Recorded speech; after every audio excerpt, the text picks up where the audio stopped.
Let's make a video for Bandai regarding the features we'd like to see added to Dragon Ball Xenoverse 3 has yet to be confirmed. These features we'll talk about should be focused more on ensuring longevity for the game, as well as the overall player experience that has kept us playing this series for over 10 years. So I ask you guys that you also add all of your suggestions in the comment section down below, and please keep it clean and polite.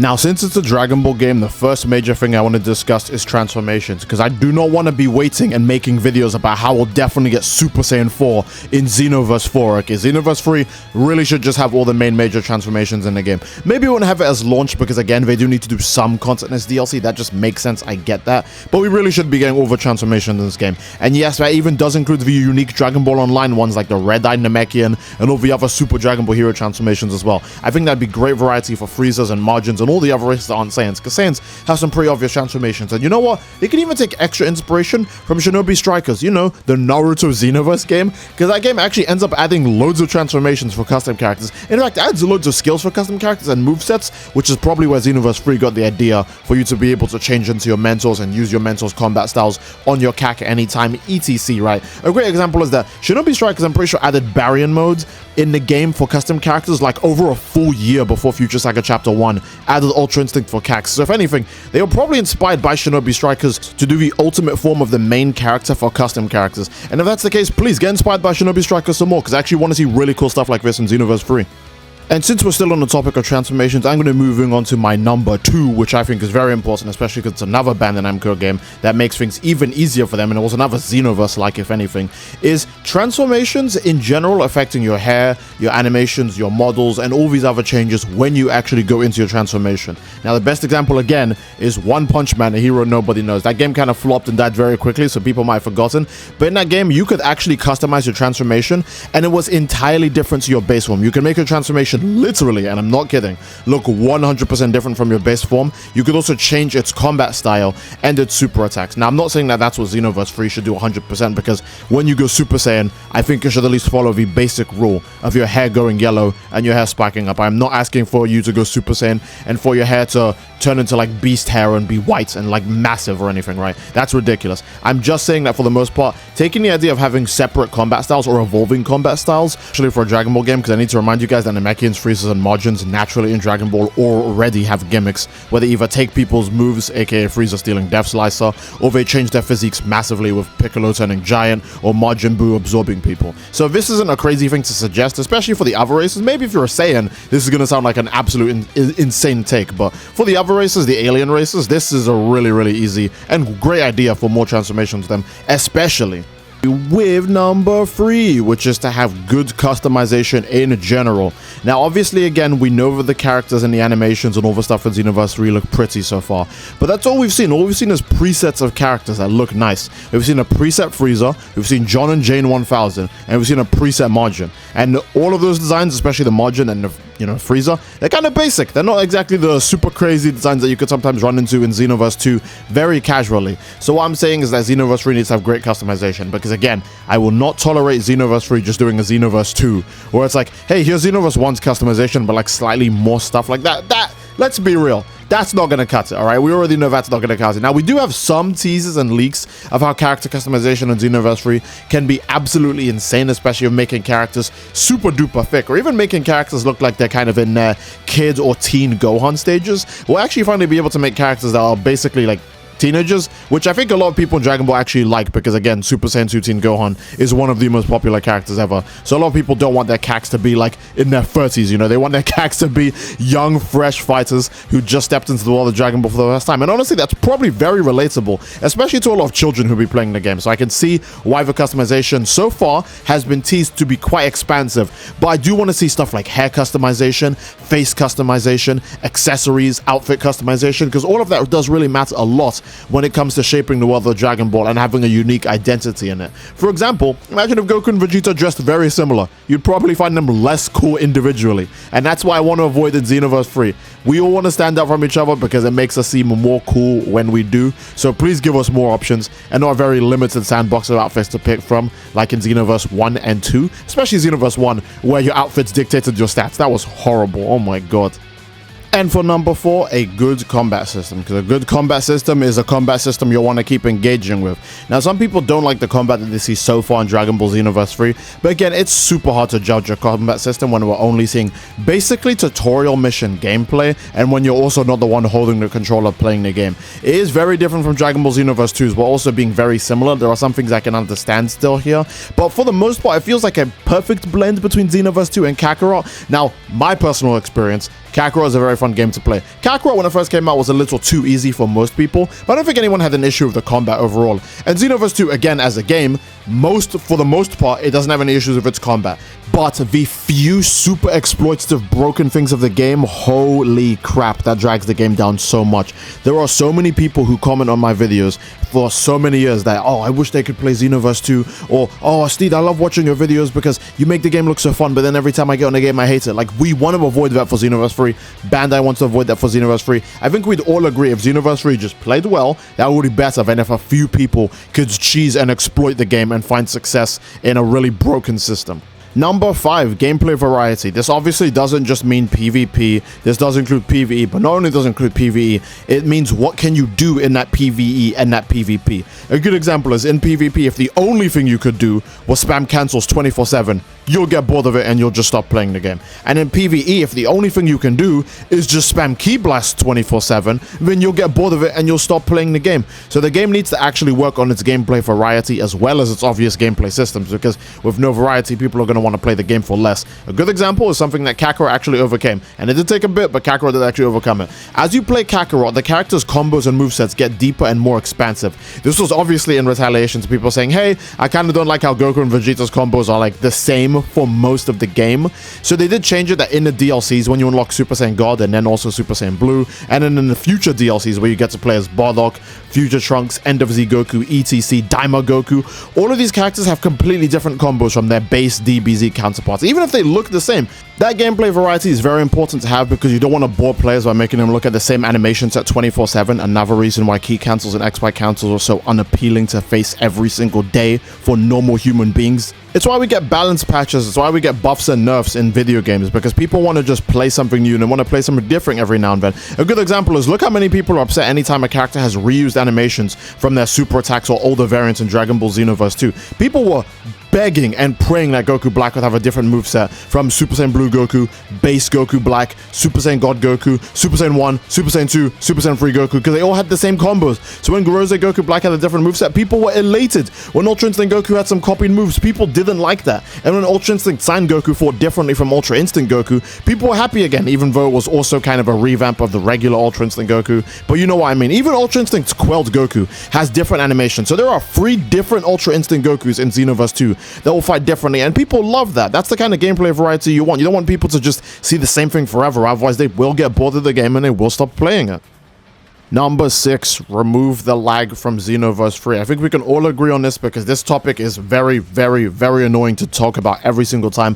But lag in Xenoverse is usually only so bad because it makes the smaller problems into giga ginormous major problems. This extends even all the way to PvE content, where if multiple people are trying to attack the same enemy at the same time, nothing happens because the game is so laggy, it doesn't know how to read so many damage inputs coming in at once, that usually it just makes the enemy take less damage than if they go hit by just one move instead. And it really sucks, and this gets even worse when it comes to PvP, because stuff like key cancels and XY cancels go from being smaller gimmicks that let people recover slightly faster to making people entirely invincible while also being still extremely low skill maneuvers. And it makes you have only 2 options. One, you don't use key cancels and XY cancels because you don't want to and you think it's boring and it's slop. Or 2, you do use them and you just make the game worse for every single person you interact with, especially new players who are going to run into you, fight that, and be like, wow, that seems really stupid, and then never want to play PvP ever again, and probably maybe not ever even want to play the game ever again. Or people who finish story mode, they'll go online to be like, all right, I want to fight some other players. They'll see some absolute BS and go, okay, I'm not playing this game. But at least it was Xenoverse 3, we know that they removed the iframes from the dash, or at least heavily lowered the amount of iframes on the dash, because there's a clip of John 1000 firing Key Blast and trying to go for a dash afterwards, but he gets hit when he does that, which is very different Xenoverse 2, where you fire Key Blast, you would stun your opponents, and you would be bathed in iframes, meaning that you can literally attack an enemy that can't move or defend itself, and even if they somehow could, you'd be invincible, which is not a thing that we have to worry about in Xenoverse 3, at least based on one specific clip. I feel like they showed us that clip intentionally, so we would know it's not in the game, and if that's the case, Bandai Namco, you're the goats. I actually, you know what, you're several steps ahead of me. I didn't think that far ahead. You guys are actually kind of cool for that. And I'm going to say again here, actually, just really quick. Again, firing a key blast and then moving afterwards isn't always a key cancel. There are some people who are saying key cancels are at Xenoverse 3 because there's a clip of John shooting key blasts and then moving.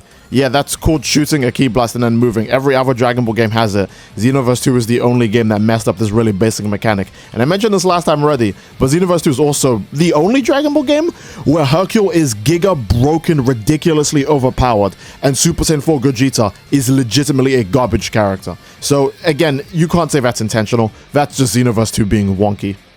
And on to point number 7. Don't make Xenoverse 3 wonky. That's pretty much it. Xenoverse 2 has a lot of things that don't make sense. A good example is, again, Super Saiyan 4 Gogeta being bad because his stats are too low and his super attacks are so specifically made that he only has one super attack, being Meteor Crash, because Big Bang Kamehameha is too slow to use, the fake Kamehameha is too slow to use, and After Image Strike doesn't do anything for a character as slow as Super Saiyan 4 Gogeta. Why is he slow? Of all characters, I don't know. But you know other interesting gimmicks in Xenoverse 2? Like, Guldo has an infinite grab, meaning he can kill any character in the game because you can just infinitely grab them forever. Small male margins also have an infinite grab that can kill any character in the game so long as they just keep grabbing you forever. There's just a lot of really bad design decisions in Xenoverse 2 overall that should 100% not make it into Xenoverse 3. And I'm very glad that they already got rid of key cancels because that was one of them. So I would like if Xenoverse 3 just wasn't a problem when the game came out, because again, the less people playing the game, the worse it is for the company and the worse it is for the player base, because you get less stuff to do with less people playing the game. And number 8, now this one's going to be a bit more subjective. The rest of them were things that I actually think would help the game overall completely, but this is one that I think that is entirely for the fans. Number 8, beam clashes. Now, we don't need beam clashes in a Dragon Ball game, you guys know that, and as I know that is probably really, really insulting to hear for a lot of you Tenkaichi and Spark X0 fans, but for real, Dragon Ball games don't need beam clashes, and the rarity of beam clashes happening is kind of rare. Again, that's why they're so special, because you can't really force them, but with Xenoverse 3 especially, I'm not sure how they would balance the beam clashes. The only way I can imagine them doing the mechanic is if they, one, do it the way Tenkaichi did it, which is to have you mash buttons super quickly or spin the analog stick at a certain time. 2, if they do it like Dragon Ball Z Legends, or maybe even like the Budokai games where you had to time pressing the button when the gauge was going up and down to get the maximum energy push. And 3, if it actually used the key mechanic that we keep seeing on the screen and you had to keep sacrificing bars of key to win a beam clash. I can actually see that being somewhat cool, but then it would just turn into battles of whoever has the highest key wins the beam clash no matter what. But I could see it being, hey, whoever has the best key control and preserves their key the best could win a beam clash, because how many times are enemies going to fire random supers at you in this game, right? It can happen because people are going to want to fire the stamina draining, you know, Kamehameha or the critical break Gallic guns at you. And if you see that coming, you can just clap back with your own super attack, right? That's completely fair. I think that should be an option available to the player. Even though beam clashes make less of an appearance in Dragon Ball game, like Kakarot doesn't actually have that many beam clashes, so I wouldn't be surprised if Xenoverse 3 didn't end up having them. But at the same time, Sparking Zero added beam clashes, and everybody loves the way they are in Sparking Zero, bro. There are so many times in a PvP match in general where people will just charge up, stare down each other, and agree to just, you know, let's let it all out, and they just beam clash each other. JJK Season 3 style. Sometimes people beam clash each other, not because it's practical, but simply because it's just fun to do, and that's one of the most real parts about an anime game in general. It should just be fun as hell. So yeah, put beam clashes in Xenoverse 3, baby. Hell, Xenoverse 3 already has melee clashes. We actually see that you can win melee clashes in this game, so we're not even that far away from just having beam clashes be a whole full feature. And number 9, upkeeping transformations. Now, I know I could have put this with my other 2 transformation mentions, but I wanted to have it be its own separate thing because the lack of permanent transformations really bothered a lot of people, so I think it deserved its own separate section. I, for one, again, this is my take as someone who played Xenoverse 2. If I never played Xenoverse 2, I probably wouldn't have this take. But as someone who's played Xenoverse 2, I don't mind not having permanent transformations, because when you see them being permanent, you can see how unbalanced that can be. But at the same time, I do want to mention that transformation should have a way to be upkept. Now, we do know that with Super Saiyan 1 in the gameplay footage that we've seen of Xenoverse 3 so far, if you go into Super Saiyan 3, it actually extends the transformation timer by just a barely a little bit more, as well as rejuvenate some of your stats. So maybe you could just keep upkeeping your transformations by just going into the next age constantly. But I do think that that's probably not what they intend, because again, they are going for a very anti-spam kind of gameplay centered focus for Xenoverse 3. They don't want it to just be a mess like Xenoverse 2, which again, I cannot blame them. But it makes me wonder how the transformation system in this game is going to work overall, because there are two options. They either do it one like Dragon Ball The Breakers, where you can just pick your transformations from just any amount of transformations you want. You just pick the ones that you go into naturally, and that's how you go up the stage. So a good example is, why did he go straight from Super Saiyan 1 to Super Saiyan 3? He just skipped Super Saiyan 2 entirely. So obviously you must have an option to just not pick Super Saiyan 2 in your transformation line. The same way how you could do for Dragon Ball The Breakers. You could just go Super Saiyan 1, and then Super Saiyan God, and then Super Saiyan 4. Or you can have God be your first form, and then have SSJ be your final form. And then your second form is like Super Saiyan Blue or something weird like that. I don't know. It seems like the transformation feature, though, it's going to have to wait until the full game to obviously see more about it, so I can't really critique it too much here. All I'm going to say is, damn, I would like to see transformations at least be extended in some way. Maybe there's Super Souls that do that. Maybe the other charge skills will do that. I do want to remind you guys, we've only seen energy charge so far, and that one charges our key, and it charges our potential meter. But maybe there's a charge option that actually refills the cooldown of a potential meter, or maybe like resets the number back to like 60 seconds. You could effectively upkeep a transformation forever, just as long as you used maybe full power charge or maximum charge, wherever the other charge features are. Ultimate charge, burst charge, those are in Xenoverse 2, so they'll probably make an appearance in Xenoverse 3 as well. Maybe one of those charge features will be how you transform or keep up transformations, and the other ones will be how you cool down super attacks and gain actual energy back. But we'll have to wait and see, because yeah, again, the game's not out. We've barely seen anything about it. I can't really continue this point much further, so we'll go on to the final point, which honestly just addresses every other point at the same time, which is why I'm saving it for the final point. And the final point is number 10, frequent updates. Now, I can't stress how important frequent updates are for a game overall, especially for a game like Xenoverse in general, because letting players know that you still give a damn is one of the best ways to keep them playing a game. I am not joking. Players can actually not even like a current update or a current patch note, but if they think the dev cares, they'll actually believe that the dev will update the game, and they'll just keep playing the game regardless of all the things that they might not actually like in the game. Or it's just a way to have the game just grow and improve over time. There are so many examples of games that just get frequent updates that, you know, never actually just go away, and you keep hearing about them because they keep getting updated. Probably the best example is Fortnite as an example, right? But even more niche examples is things like Warframe, because Warframe is a game that you guys, if you played I played Warframe when that game first came out. It is so different to the way it looks now, and that game has also gone through like a Xenoverse 2 kind of thing, where it's been out for like 10 plus years or 10-ish years, and you can see how massively Warframe has changed compared to Xenoverse. Now, by comparison, Xenoverse has received how many updates since the game has been out? Maybe like 20, 23. Warframe, over the course of its long tenure, has probably received over 100 updates. Like that tells you how important it is to just have updates to your game, because people keep playing anything so long as it keeps getting updated.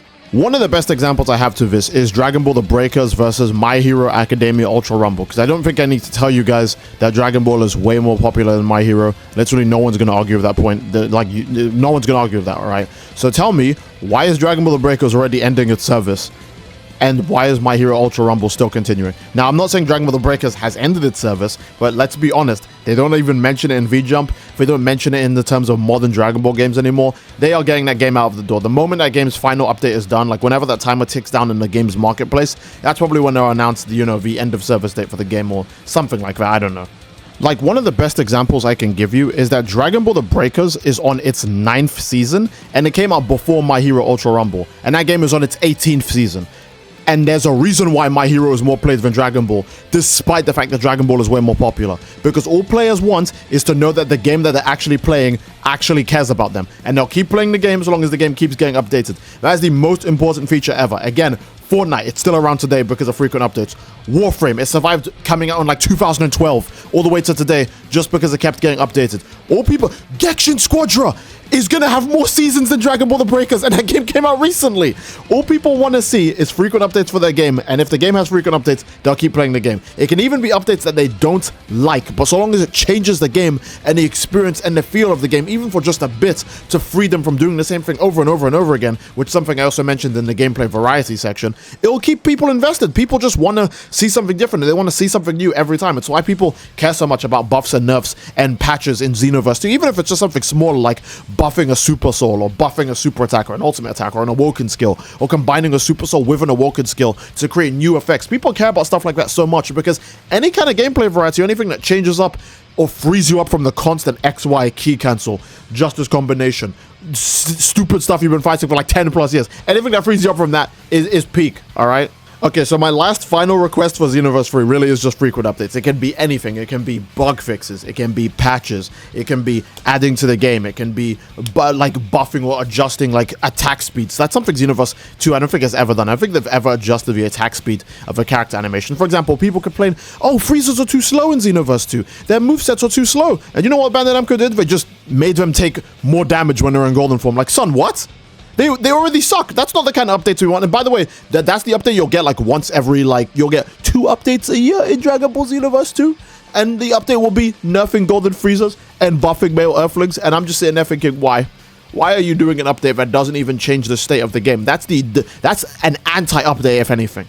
So yes, Dragon Ball Xenoverse 3 should obviously avoid doing bad updates as much as they can, but more importantly, they should at least just try and breathe more life into the game. Because again, Genshin Squadra honestly gets a pretty good rap as a League of Legends Dragon Ball game. You'd think it would just get abandoned like Dragon Ball The Breakers, because Dragon Ball The Breakers is also a Dragon Ball game branching out, trying the same thing. It's like, oh, let's be an ASIM game. We're even reusing Xenoverse assets, so I'm making it easier for ourselves. And that game still ended up having no updates and just being abandoned, and everyone hates it, which is again really unfortunate. Nobody wants games to come out that they just hate. People would ideally want to play as many games as possible because every game they play is fun. And it really sucks to find out that your Dragon Ball game of the year, or every 2 years now, your Dragon Ball game of every 2 years is just a bad one, and you just have to wait another 2 years for another one. Like, that's gonna suck. So Xenoverse 3, please at least try and have frequent updates. Don't be like Xenoverse 2, where you cough out an update every half a year, and then sometimes it's something like Pycon and Topo, which people don't even give a slight like crap about. Either way, I do think that is a pretty solid place to end the video, lads. Again, if you guys enjoyed the video, then please leave a like on the video. Don't forget to subscribe, it greatly supports the channel. And leave a comment down below as to what you'd like to see next. And again, let me know what you guys would like to see in Xenoverse 3, because I've laid out all my suggestions. There are definitely some I've missed, which you guys will easily find out about. Or hell, you guys will even probably mention things that are additions to the things I've already mentioned, without even knowing that I've said them yet in the video, because some of you probably left the comments already. If you want, add more to your comment. That would actually help. So that way we get as much possible requests for our Xenoverse 3 as possible, because again, I'm gonna give this to Bandai Namco when I can, right? And they're gonna see it. So they're gonna be like, oh, that's a good idea. That's a good example. It's good that you mentioned that, because we noticed that too with some of our marketing data. So please let me know in the comment section down below. If no further ado, that's a great place to end the video. Again, I love you all. I hope you enjoyed, and I'll see you all next time, gang. Take care and peace. Bye bye.